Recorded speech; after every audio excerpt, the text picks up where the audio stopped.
जय श्री कृष्णा। राधे राधे। आज हम अमावस्या की व्रत कथाएं सुनेंगे। अगर आप अमावस्या का व्रत करते हैं तो आपको पितरों के निमित्त पिंडदान करना चाहिए, एक ब्राह्मण को भोजन खिलाना चाहिए और अमावस्या का व्रत करना चाहिए। बड़ पीपल और आंकड़े के पेड़ की पूजा करनी चाहिए और गरीबों में दान करना चाहिए। आइए अब हम अमावस्या की व्रत कथाएं सुनते हैं। बहुत पुरानी बात है। एक गांव में एक विधवा महिला रहती थी। उसको कोई औलाद नहीं हुई, वह अकेली रहती थी। तब एक बार उस गांव में एक साधु महात्मा जी आए। बुढ़िया माई महात्मा जी के पास गई और अपना दुख कहकर रोने लगी और वह बोली कि महात्मा जी, मैंने छोटी उम्र से ही दुख भोगे हैं। पैदा होते ही माँ बाप चल बसे। दूर के रिश्ते की मौसी ने मुझे पाल पोस कर बड़ा किया और मेरा विवाह किया। विवाह के 4 साल बाद ही मेरा पति भी चल बसा।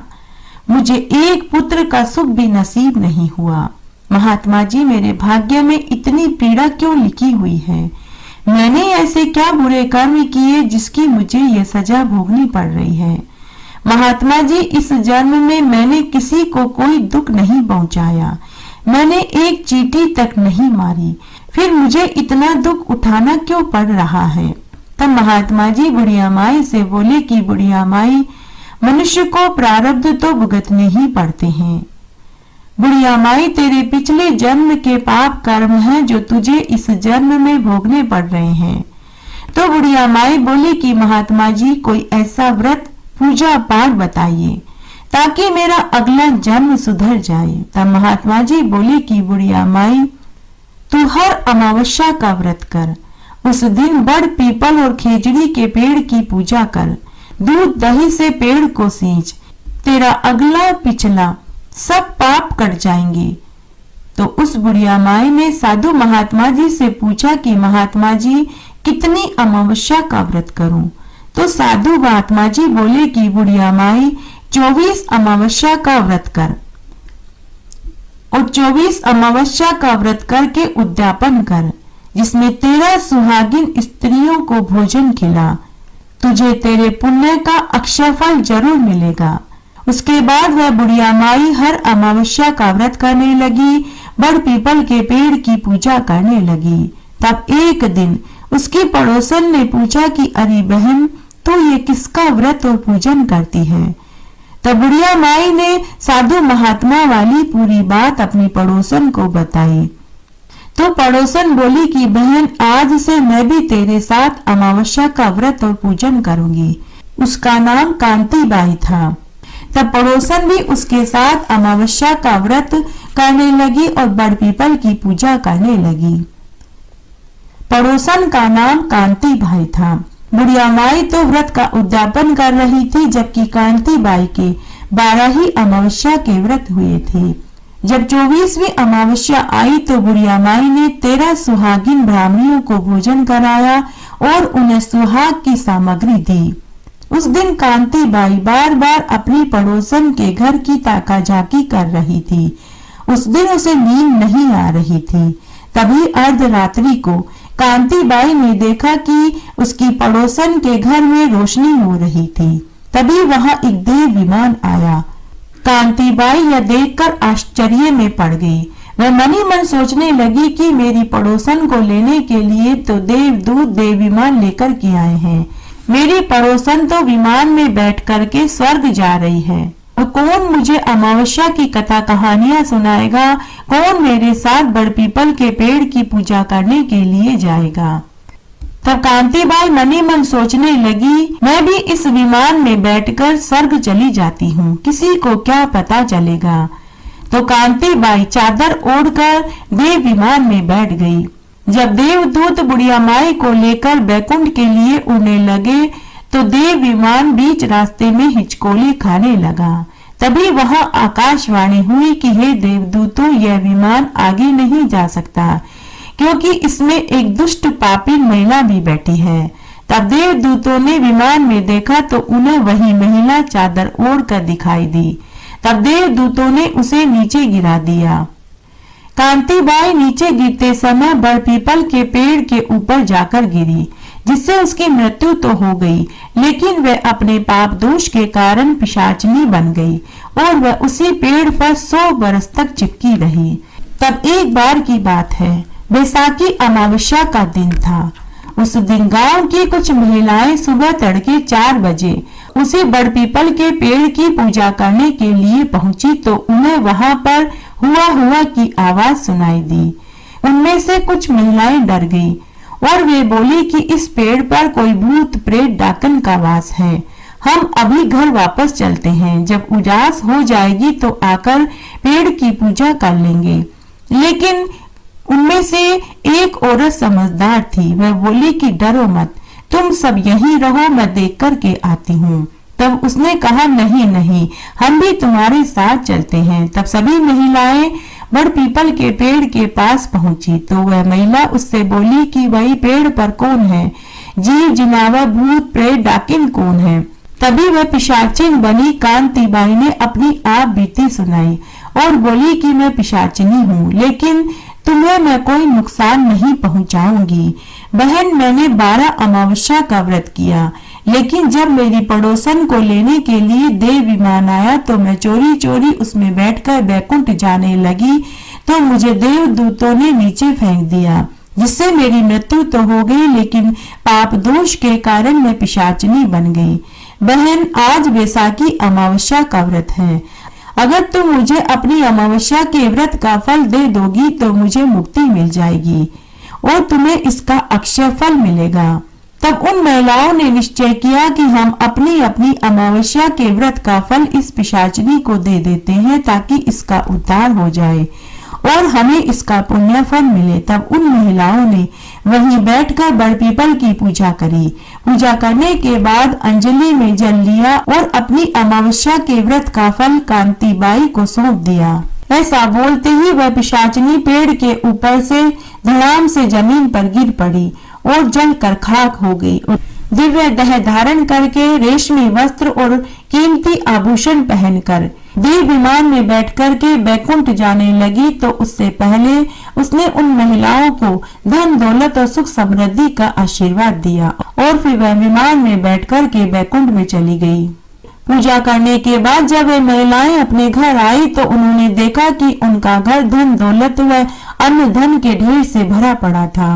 जब इस बात का पता पूरे गांव वालों को चला तो उन्हें भी अमावस्या के व्रत का और अमावस्या के दिन बड़ पीपल के पेड़ की पूजा की महत्ता समझ में आई। उसके बाद उस नगर के राजा ने पूरी नगरी में ये ढिंढोरा पिटवा दिया कि सभी को अमावस्या का व्रत करना चाहिए, बड़ पीपल व खेजड़ी के वृक्ष की पूजा करनी चाहिए। इससे घर में धन धान्य के भंडार भरते हैं। घटती हो तो पूरी हो तो परवान चढ़े, भूले बिसरे नाम तेरे भंडार में भरे। आज मैं आपको 3 पनौती अमावस्या की कहानी सुनाने जा रही हूँ। आइए अब हम 3 पनौती अमावस्या की कहानी सुनते हैं। एक बार बहुत छोटा सा गांव था। उस गांव में एक ननद भुजाई रहती थी। ननद शादी होकर ससुराल चली गई। वहां उसकी सास ने अपनी बहू को 3 पनौती अमावस्या का व्रत झिलवा दिया। शादी के 4-5 साल में ही उसे 3 पुत्र पैदा हुए। घर में अन्न धन के भंडार भर गए। वे सभी सुखी हो गए और सुखी जीवन बिताने लगे। ननद जब भी अपने 3 पुत्रों को लेकर वार त्योहार तीज आदि पर्वों पर मायके में आती तो उसकी भावज उसके बच्चों को देखकर बहुत खुश होती थी। परंतु एक दिन उसकी भावज को उसकी पड़ोसन ने ताना मारा कि अरे, दूसरों के बच्चों को देखकर कब तक खुशियां मनाएगी? तेरा आंगन तो आज भी सोना है। तेरी शादी के बाद ही तेरी ननद की शादी हुई थी और तब भी उसे 3 बेटे हो गए और तेरी झोली तो अभी भी खाली है। उस दिन भावज बहुत दुखी हो गई। उसे अपने ननद के बच्चों से चिढ़ होने लगी। उसने मन ही मन ननद के बच्चों को मारने का उपाय सोचने लगी। उसने मन में अपने ननद के 3 बच्चों को मारने का उपाय बनाने लगी कि मैं अपने ननद के 3 बच्चों को मार दूंगी। न रहेगा बांस और न बजेगी बांसुरी।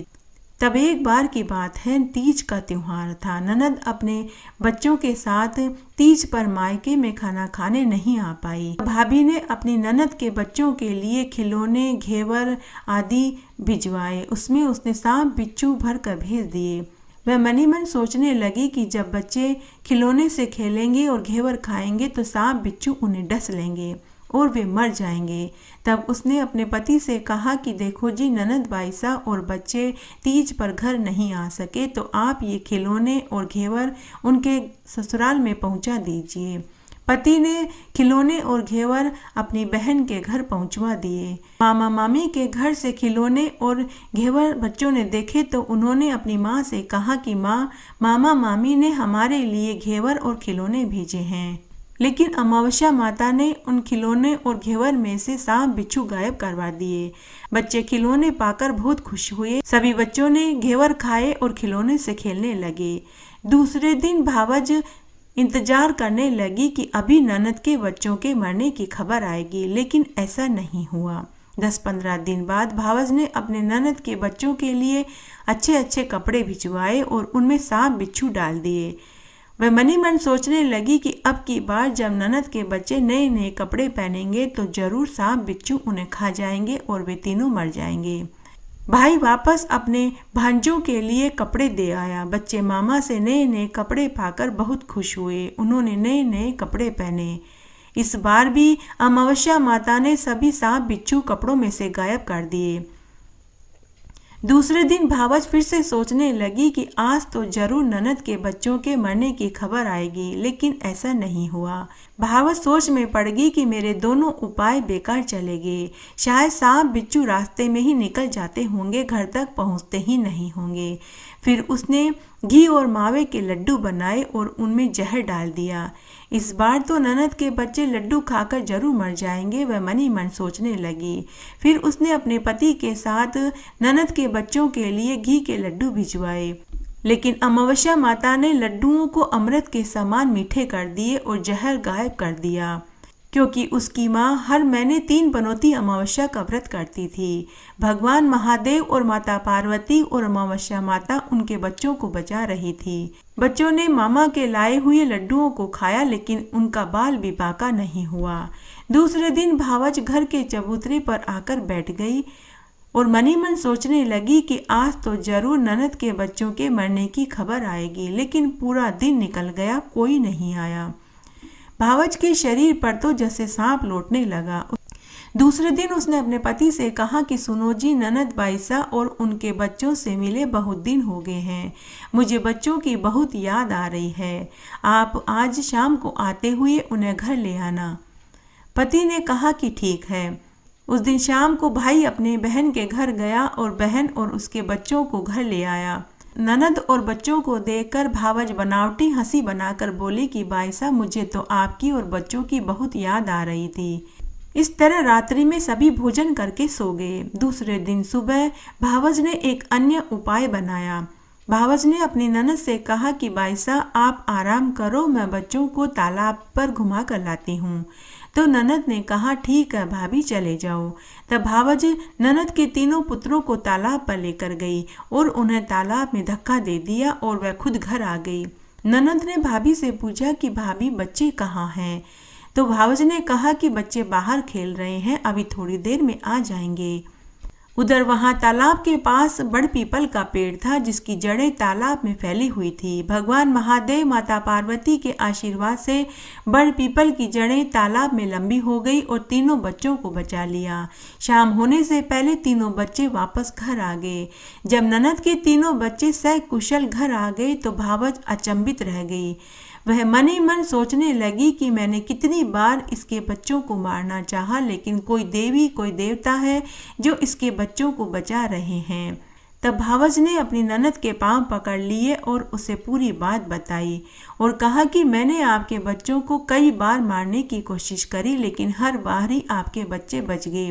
हे ननद बाईसा, आप कौन से देवी देवता की पूजा करते हो और व्रत करते हो जिससे आपके बच्चों का बाल भी बांका नहीं होता?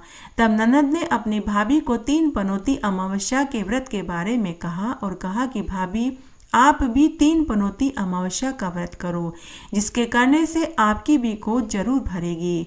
तब भावज ने व्रत की पूरी विधि जानी। तब भावज ने अपनी ननद से अपनी गलती की माफी मांगी। तब ननद ने भावज को 3 पनौती अमावस्या की पूरी विधि बताई। उसके बाद भावज ने भी 3 पनौती अमावस्या का व्रत पूरे विधि विधान से किया। उसके कुछ समय बाद ही भावज को भी गर्भ ठहर गया और उसे 2 जुड़वा पुत्र पैदा हुए। हे महादेव पार्वती जी, हे अमावस्या माता, जैसे आपने ननद का घर खुशियों से भर दिया, उसे दीर्घायु पुत्र प्रदान करे। उसके बच्चों की आपने बार बार रक्षा करी, वैसे सबकी करना, और जैसे बाद में आपने भावज को पुत्र दिया वैसे सबको देना। कहानी कहने वाले को, सुनने वाले को और हुक्कारा भरने वाले को। आइए आज हम सोमवती अमावस्या की एक पवित्र पौराणिक पुण्यफल देने वाली कथा सुनते हैं। सोमवती अमावस्या की कहानी। एक बार एक गांव में एक साहूकार दंपति के 7 बेटा बहू और 1 बेटी थी।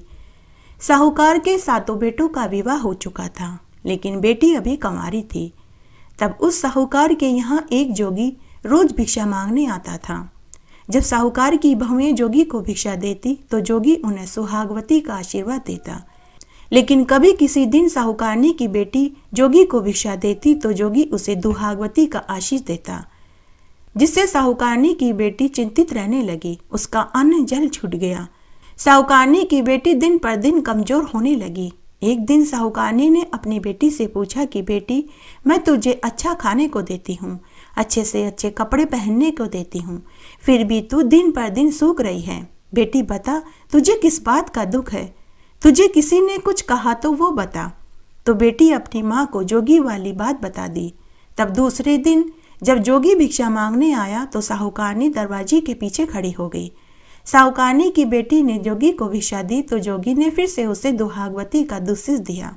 यह सुनते ही साहूकारनी झट से दरवाजे के सामने आई और नाराज होते हुए जोगी से बोली कि हे जोगी, एक तो हम तुझे भिक्षा देते हैं, ऊपर से तू मेरी बेटी को दुहागवती का आशीष देता है। मेरी बेटी को ऐसा दुस्सिस क्यों देता है? तो जोगी साहूकारनी से बोला कि माई, मैं तो वही कहता हूँ जो इसके भाग्य में लिखा है। इसके भाग्य में लिखा है कि जब इसके फेरे होंगे उसी समय इसका पति मर जाएगा। तो साहूकारनी जोगी से बोली कि अरे जोगी, तू मेरी बेटी का कल जानता है तो फिर तू यह भी जानता होगा कि इसका क्या निवारण है। हे जोगी, अब तू ही इसका उपाय बता। तो जोगी बोला कि माई, उपाय तो है परंतु बड़ा ही कठिन है। साहूकारनी बोली कि जोगी, क्या आग में कूदने जितना बड़ा है? तू मुझे बता, मैं सब कुछ करने को तैयार हूँ। तब जोगी बोला कि माई, 7 समुंदर पार सोमा नाम की एक धोबन रहती है। वह हर सोमवती अमावस्या का व्रत करती है, सवासेरी का दान करती है, बड़पीपल के पेड़ की पूजा करती है। अगर वह अपनी सोमवती अमावस्या का फल तेरी बेटी के पति को सौंप दे तो वह बच सकता है। उसके बाद जोगी ऐसा कहकर चला गया।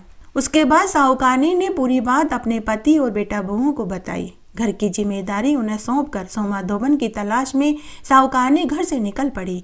चलते चलते वह घने वन में पहुंची। वहां एक वटवृक्ष का पेड़ था।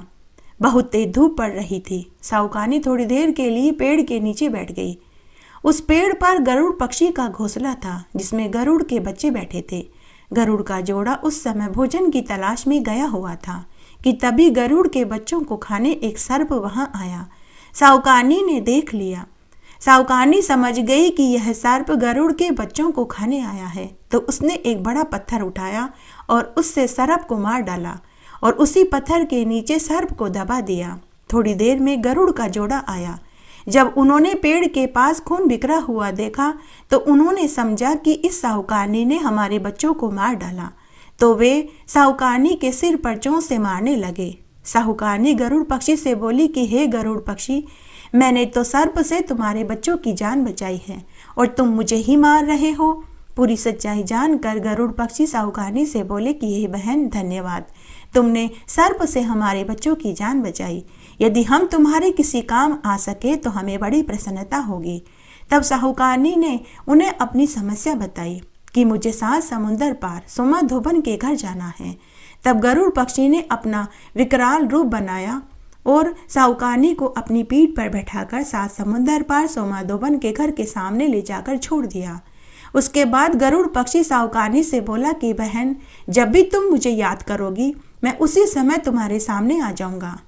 उसके बाद गरुड़ पक्षी वहां से उड़ गया। सोमा धोबन के घर के सामने एक घना बड़ का पेड़ था। साहूकारनी पेड़ के पीछे खड़ी होकर सोमा धोबन के घर की निगरानी करने लगी। उसने मन ही मन सोचा कि किस तरह सोमा धोबन को अपने काम के लिए राजी करूं। सोमा धोबन के 7 बेटा बहू थे। सभी बहुएं घर के कामकाज के लिए आपस में लड़ाई झगड़ा करती थी। उसकी कोई भी बहू घर का कामकाज करना नहीं चाहती थी। तब साहूकारनी को उपाय समझ में आ गया। जब रात्रि में सभी सो गए तब साहूकारनी सोमा धोबन के घर गई। झाड़ू पोछा बर्तन कपड़े करे, रोटी बनाए, गाय भैंसों के बाड़े की सफाई करे, गोबर पोटे उठाए, कंडे बनाए। सुबह होने से पहले वापस उसी पेड़ के पीछे आकर खड़ी हो गई। अब रोज घर का और गाय भैंसों का काम हुआ मिलने लगा तो बहुओं में आपस में लड़ाई झगड़े नहीं होते थे। इस तरह 8-10 दिन बीत गए। एक दिन सोमा धोबन ने सोचा कि आजकल बहुएं घर का गाय भैंसों का सारा काम कर रही है, इनमें काम को लेकर भी लड़ाई झगड़े नहीं हो रहे। तो उसने अपनी बहुओं से पूछा कि अरे बहुओं, आजकल घर का सारा कामकाज सुबह होने से पहले ही करा हुआ मिलता है, तुम में से कौन ये काम कर रहा है? तो सभी बहुएं बोली कि सासू जी हम ही करते हैं और कौन करेगा। लेकिन सोमा धोबन को अपनी बहुओं की बात पर यकीन नहीं हुआ। तब एक दिन सोमा धोबन ने सोचा कि पता लगाना होगा कि घर का सारा कामकाज कौन कर रहा है। तो सोमा धोबन एक रात्रि को सोने का बहाना बनाकर चादर ओढ़ के सो गई कि तभी अर्धरात्रि में साहूकारनी आई। घर का और गाय भैंसों का सारा कामकाज करके जाने लगी तो सोमा धोबन ने उसका पल्लू पकड़ लिया और पूछने लगी कि अरे तू कौन है और तू क्यों मेरे घर का कामकाज करती है? तुझे मुझसे क्या चाहिए, बता। तब साहूकारनी ने धोबन से कहा कि बहन पहले वचन दो तो बताऊं। तो धोबन बोली कि बाचा त्रिबाचा ऊभी सूकूं धोबी के कुंड में काकरा होकर पड़ी रहूं अगर तेरा वचन चूकूं तो साहूकारनी ने पूरी सच्चाई बता दी और अपने साथ चलने की विनती करने लगी। साहूकारनी ने सोमा धोबन के चरण पकड़ लिए और करुण रुदन करने लगी। सोमा धोबन को साहूकारनी पर दया आ गई। तब धोबन ने अपने पति और 7 बेटा बहुओं को पूरी बात बताई और घर की जिम्मेदारी सौंपते हुए बोली कि मैं इस साहूकारनी के साथ जा रही हूँ, आने में समय लगेगा। पीछे से यदि किसी की मृत्यु हो जाए तो उसे जलाना मत, तेल के बड़ी कोठी में रख देना और मेरे आने का इंतजार करना। उसके बाद साहूकारनी ने पुनः गरुड़ पक्षी को याद किया कि तभी गरुड़ पक्षी वहां उपस्थित हो गया। साहूकारनी और धोबन गरुड़ के पंखों पर बैठकर घर आ गए। साहूकारनी ने बेटी का ब्याह रचाया। तब शादी वाले दिन सोमा धोबन ने काचा करवा और तात की डोरी मंगवाई। काचे करवे में दूध भरा। फेरों के समय दूल्हा दुल्हन के पास बैठ गई। 3 फेरे होते ही एक काला सर्प आया। धोबन ने झट से सर्प के आगे कच्चे दूध का करवा रख दिया। जैसे ही सर्प दूध पीने लगा तो धोबन ने सर्प को उठाकर कच्चे करवे में डाल दिया, ढक्कन लगाकर तात की डोरी से बांध दिया।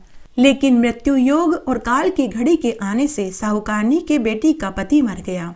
तब सोमा धोबन ने थोड़ा सा पानी हाथ में लिया, उसमें मांग में से सिंदूर, नखों में से मेहंदी, आंखों के कोयों में से काजल, टीकी में से रोली निकाली और सबको हथेली के जल में डालकर घोला और उसका छींटा साहूकारनी के दामाद पर डाला और बोली कि आज तक जितनी भी सोमवती अमावस्या का व्रत मैंने किया उसका फल इसको लग जाए। ऐसा कहते ही और उस पानी का छींटा देते ही दूल्हा उठकर खड़ा हो गया। दूल्हे को जीवित देखकर वहां खड़े सभी लोग हक्के बक्के रह गए। उसके बाद बाकी के बचे हुए फेरे पूरे हुए। साहूकारनी ने अपनी बेटी को खूब सारा दान दहेज देकर खुशी खुशी विदा कर दिया। शादी का सारा कामकाज पूरा हो गया।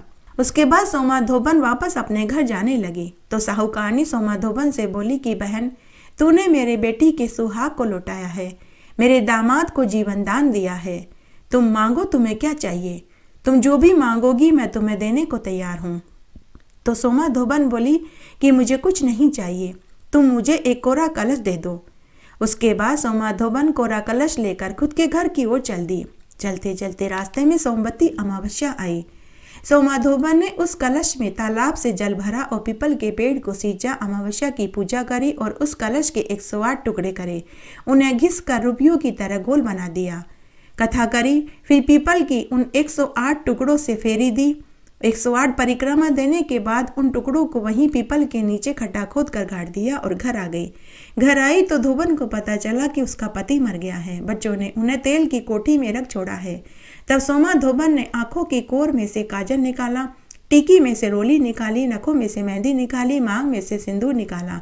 उन सब को हथेली में जल में घोलकर उसका छींटा अपने मृत पति के ऊपर छिड़का और बोली कि हे अमावस के देवता, पहले सोमवती अमावस्या का फल मैंने साहूकारनी के दामाद को दिया, किंतु रास्ते में मैंने सोमवती का व्रत और पूजन किया, उसका फल मैं मेरे पति को देती हूँ। इतना कहते ही सोमाधोबन का पति जीवित हो गया। थोड़ी देर बाद घर का जोशी सोमवती अमावस्या का दान मांगने आया तो सोमाधोबन बोली कि पंडित जी, मैंने रास्ते में सोमवती अमावस्या का व्रत किया था और वहीं मैंने पूजन किया था। जो कुछ भी दान किया था वो मैंने वहीं खड्डा खोद कर गाड़ दिया। उसके बाद पंडित जी सोमाधोबन के बताए हुए स्थान पर गया। पीपल के पेड़ के नीचे खड्डा खोद कर देखा तो वहां 108 सोने की मोहरें मिली। पंडित जी ने सभी मोहरों को अपने गमछे में बांधा और वापस धोबन के घर आया और बोला कि हे यजमान, आपने तो 108 सोने की मोहरों का दान किया है और फिर कहते हो कि आपने तो कुछ नहीं किया। तो सोमाधोबन पंडित जी से बोली कि पंडित जी, यह सब तो आपके भाग्य का है, तो आप ही रख लो।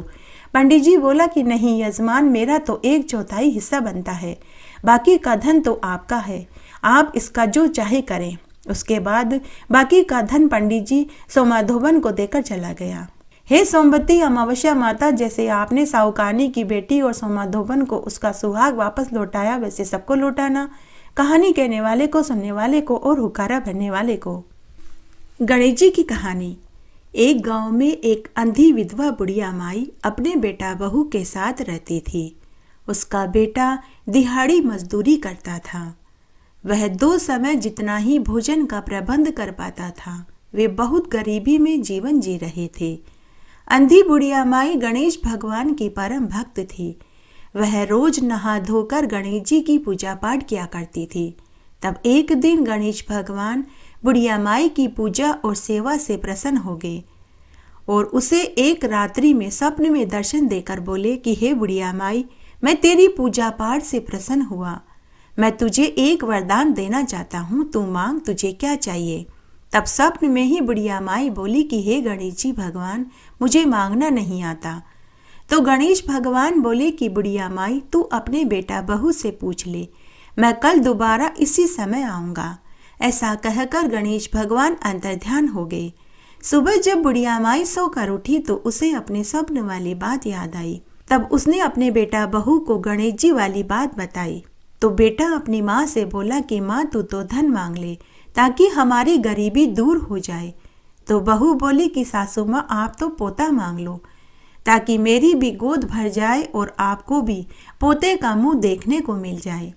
तब बुढ़िया माई सोचने लगी कि बेटा बहू तो दोनों अपने अपने मतलब की बात कर रहे हैं। बुढ़िया माई शाम के समय घर के चबूतरे पर हमेशा की तरह आकर बैठ गई। उस समय वह बहुत उदास थी कि तभी उसकी पड़ोसन आई और पूछने लगी कि अरे बहन, आज तो उदास क्यों दिखाई दे रही है। तो बुढ़िया ने उसे भी पूरी बात बताई। तो पड़ोसन बोली कि अरे बहन, मेरी मान, तू तो अपने खुद के लिए आंखें मांग ले ताकि तेरी बाकी की जिंदगी आराम से कट जाए। बेटा बहू तो खुद के मतलब की चीज मांग रहे हैं।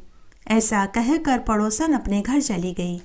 उसके बाद बुढ़िया माई घर के भीतर आई और सोचने लगी कि ऐसी क्या चीज मांगू कि जिससे बेटा बहू भी राजी हो जाए और मुझे भी आंखें मिल जाए। उसके बाद बुढ़िया माई रात्रि में भोजन खाकर सो गई।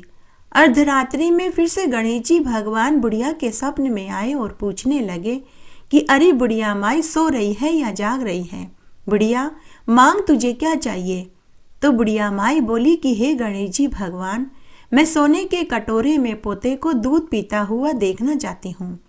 तो गणेश भगवान मुस्कुराते हुए बोले कि अरे बुढ़िया, तू तो कह रही थी तुझे मांगना नहीं आता, लेकिन तूने तो एक ही वरदान में अपने लिए, अपनी बहू और बेटे सबके लिए मांग लिया। बुढ़िया माई, मैंने तुझे सब दिया। और तथास्तु का वरदान देकर गणेश भगवान अंतर्ध्यान हो गए। सुबह जब बुढ़िया माई सोकर उठी तो उसके आंखों की ज्योति आ चुकी थी। घर में अन्न धन के भंडार भरे पड़े थे। उसके 2 कमरों के टूटे फूटे घर की जगह सुंदर नौखंडी मकान खड़ा था। 3 महीने के बाद बहू को गर्भ ठहर गया। 9वें महीने में उसे सुंदर पुत्र पैदा हुआ। तब बुढ़िया माई ने अपने पोते को सोने के झूले में झूला झूलते हुए देखा। सोने के कटोरे में दूध पीते हुए देखा।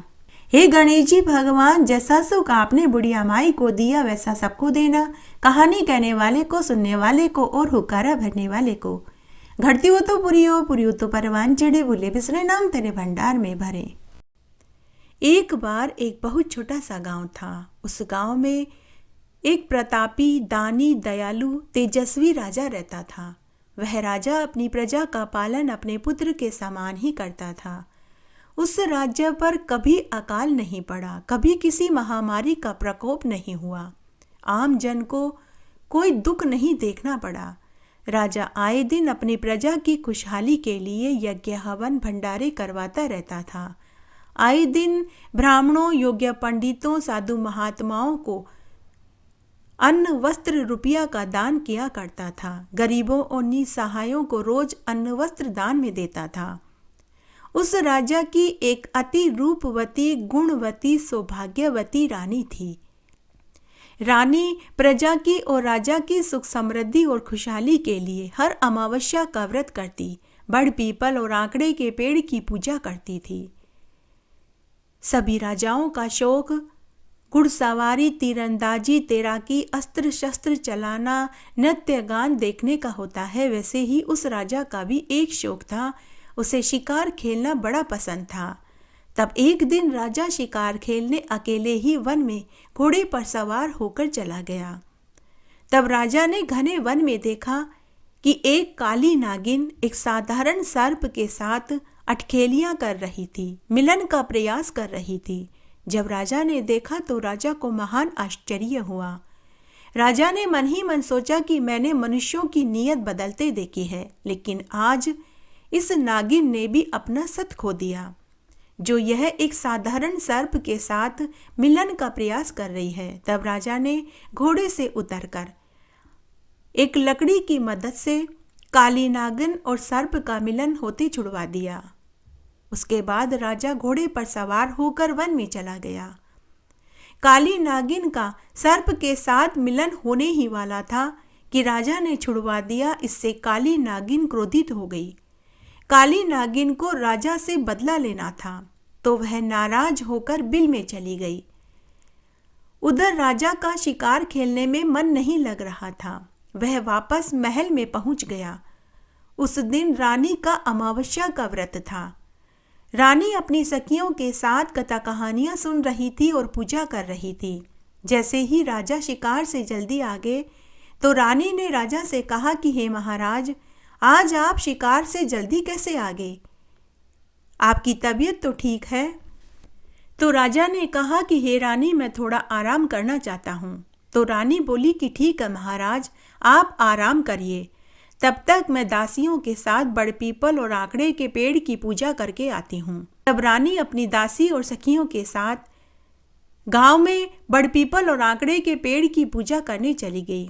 जिस पीपल के पेड़ की रानी पूजा कर रही थी, उस पेड़ के बिल में एक काला नाग सो रहा था। रानी ने अपनी सखियों के साथ बड़ पीपल और आंकड़े के पेड़ की पूजा करी। दूध, दही और जल से पीपल के पेड़ को सींचा, रोली का तिलक लगाया, मोड़ी बांधी, चावल चिपकाए, घी का दीपक जलाया, मीठे पुए, गुड़ और आटे के हलवे का भोग लगाया।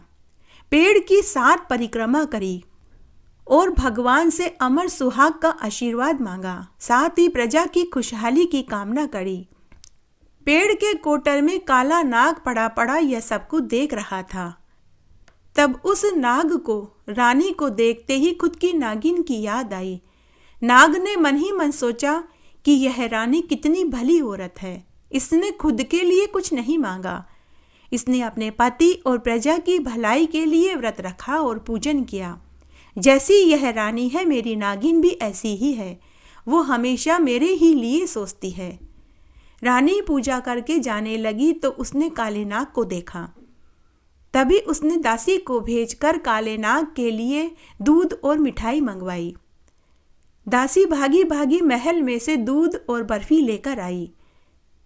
फिर रानी ने काले नाग को दूध पिलाया, बर्फी खिलाई और पूजा करी और प्रणाम करके वापस महल में आ गई।